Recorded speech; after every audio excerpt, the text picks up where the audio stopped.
to We're Talking Sports. I'm your host, Rick Schnabele. So don't touch that remote. We'll be right back. Show you a good show.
Hi, welcome to another episode of We're Talking Sports.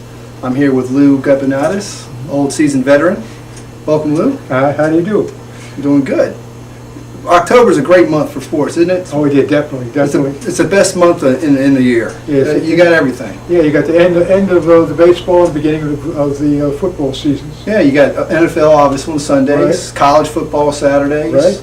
NBA basketball preseason. I think at the end of the month it actually starts a regular season. Right. Hockey season started, golf, NASCAR, it all starts. They also they are starting Thursday night now for football now. So I see that on there. So more football on TV, that's great. Yeah. Yeah. So now that, as you talked about, we have the baseball playoffs now. Oh, right. Actually, Game 4 is going on as we're filming this. Right. Between the Orioles and the Royals. Yeah. And the ALCS. Yeah. The American League Championship Series. Right. Orioles seem to be on the wrong side of that one, though. Right. I think. Well, we'll see. You never know. Miracles happen. Yeah, I think it still happen. Right now, though, it was the 8th inning with 2-1. They're behind, so we'll see. Hopefully, they can make up that up in the 9th inning. Well, they've been doing that for the playoffs, the early part of the playoffs. They did their best at the last couple innings. Yes, they have. Yeah. Yes, and actually, just a pitch or a hit either way during this series would have changed the whole outcome. Right. It's been that close. If you hit the ball, get some runs in, that's all we need. Yeah. If it best in the bottom of the ninth to do it, boy, that'd be great. It would be, Get but about 2 or 3 runs in. that would be, except Yeah. for they're in Kansas City, so we went at the top of the ninth this time. So, Right. yeah, but they keep moving on, and like I said, it's just a pitch here and a hit here. Well, the Orioles season may end today. We don't know. It's not looking good right now. Right. But hopefully they'll pull it out and they'll have another game tomorrow. But if Right. not, there's another team in town playing. Oh yeah, we got the Ravens. Yeah. Always got to look at the Ravens. Everybody's going nuts about the Ravens now too. What do you have? We have Orange Thursdays and Purple Fridays. You know, that's what I know. I know that much. I know. Everybody wears purple on Friday, and what the Orioles doing, what they're doing right now is everybody's wearing orange on Thursdays. So that's so in other words, the city is really behind the teams. Win or lose, they're behind them. Oh, this is definitely a sports town, Right. And it has been for a long time. I remember in the 60s and 50s and before that. Obviously, I wasn't born then, but obviously the Colts with Johnny Unitas, yeah. John Mackey, and etc. Tom Maddie, all of them. I, little kid growing up and loved them. Right. I had a baseball, one of the bingo things, it was Boot Powell signed it for the Orioles. Oh, how great! I don't know whatever happened to it. It was signed. It was a one of the prizes. But it Hope was, you didn't lose in his barbecue. I don't know. But that was one of the things there. And I saw Johnny Unitas when I was in high school, and he was a great speaker and cheering on try to get the students interested in sports as well as studying. That was really interesting. Yeah, but that was a great experience. Yeah. Great guy, Johnny Unitas. So the one thing I was surprised about him was how big he was, how bulky he was. It was amazing. He doesn't look that big on the ball field, but when he's in a suit, he was just all muscle. Speaking of some of the old timers, let's have a look at this. So it's delighted to have 2 Hall of Famers, 2 of the 19 people who hit 500 home runs in their careers, Eddie Murray and Mike Schmidt, who will be the headliners on the home run contest.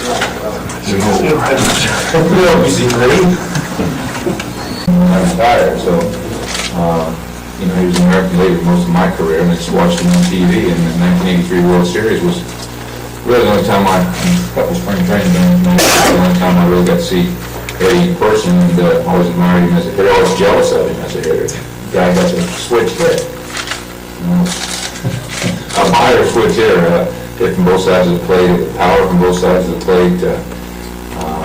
Again, not only Eddie Murray, but Gary Carter will be going with him, another close friend, and look forward to my trip up there. I don't know whether you played any golf or not, but we gotta get on that golf course up there at Cooperstown.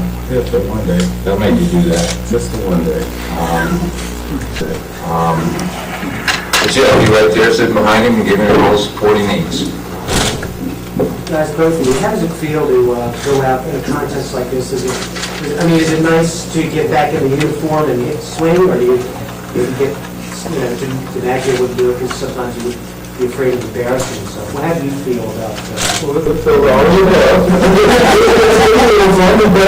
Well, how about that, Lou? Yeah, well, I remember back in the early days, Gino Marchetti, he opened up one of the first hamburger places, Gino's restaurant. Yeah, actually, I do remember that when I was little. And he's making a comeback, I understand. Oh, Yeah. that'd be good. And I remember it was a great place to go. And Johnny, you had his place there at the Hilton Hotel. Yeah, I think he also had a Golden Arm restaurant up there in Baltimore somewhere. Yeah, that was at the I think it was in the Hilton Hotel. I know we were there one time. Was it good? Yeah, food was good. Yeah, Food was good. steak? Expensive, but good. Well, things were a little different back then when the players played. Oh, yeah. Obviously, when the season was over, they had other jobs. Right. They had to support themselves, Right. unlike the multimillionaires we have today. Oh, yeah. Okay, that is ridiculous. I think that's fair. I don't care how good you are, you shouldn't get paid that kind of money. Yeah, but unfortunately, we're paying for it. Right. People are supporting it. Well, they say it's. I always talked to somebody today about it, going to the ball games, and he got to have. Can't afford to go anymore. It's better to stay home and watch it on TV. Yeah, I think they got loan offices at the front door by the ticket office. By the time if you can't take the family in there, you got and they feed everybody, you got to take a mortgage on your house. Yeah, that's about it. Although I heard the Orioles tickets sold out in a couple hours. Oh yeah, that's because we got big fans. Yes. Got money to burn. A lot of support. I don't know about the money to burn, but hey, a lot of support here. Oh, I just remembered. Michi's, from the Colts, he had started the first restaurant. I thought it was Gino's, but it was Michi's. Oh, okay. And who else you were telling me about? Yeah, the coach, Don Shula. Don He had a Shula. steakhouse up there, which, obviously in more recent times. So Right, I was right. actually able to eat it there Right. for that. So that was a very good steakhouse. So I tell you, at least they had places to eat. At least, like you were saying, that they had to do something when they were off season because you die of boredom.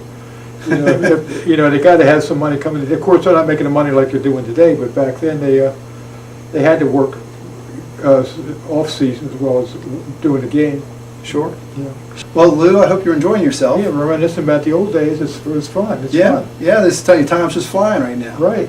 Yeah. With that, I think we're going to go into a little break because Okay. we're getting long on the tooth here.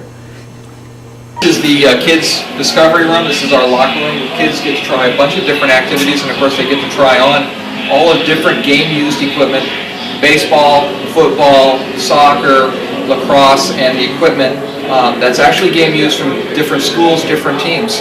And this, of course, is a Navy football helmet that they get to try on, along with the pads and the uniforms. Of course, the Orioles do win the World Series in '66.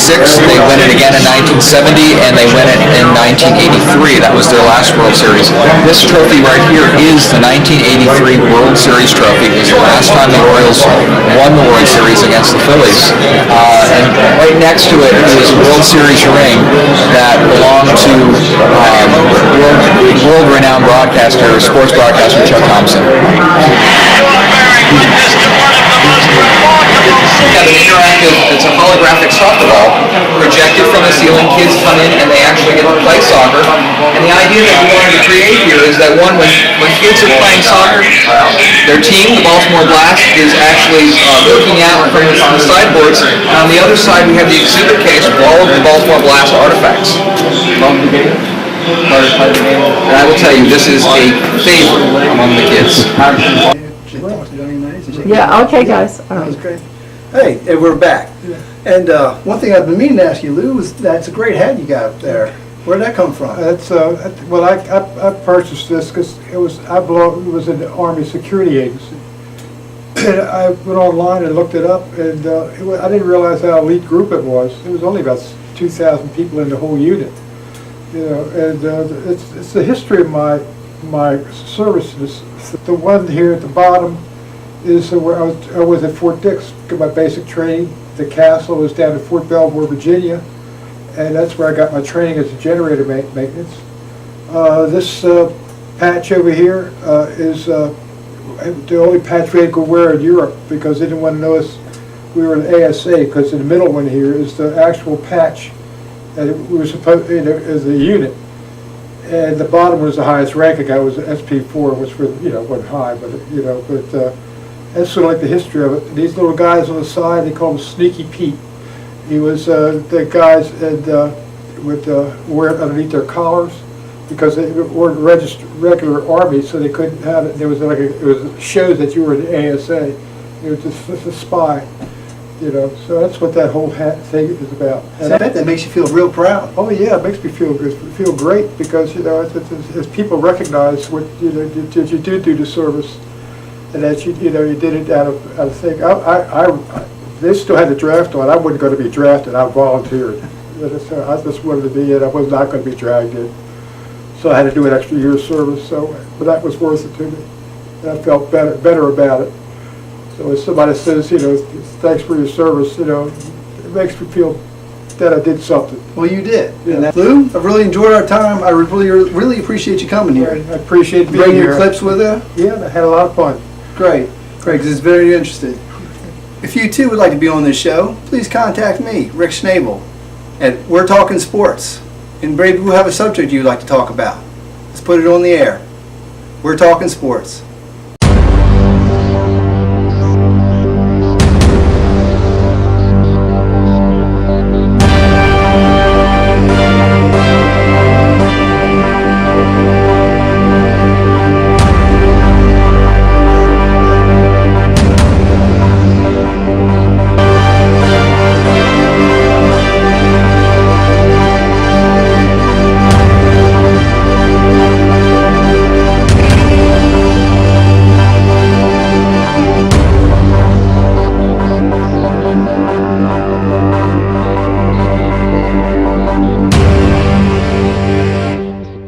You enjoyed the show, because I sure did. It was really interesting talking to Lou, our old vet. If you enjoyed the show and would like to be a guest on the show, please contact us. And I'm Rick Schnabele, your host, and we're talking sports. Goodbye. See you again next time.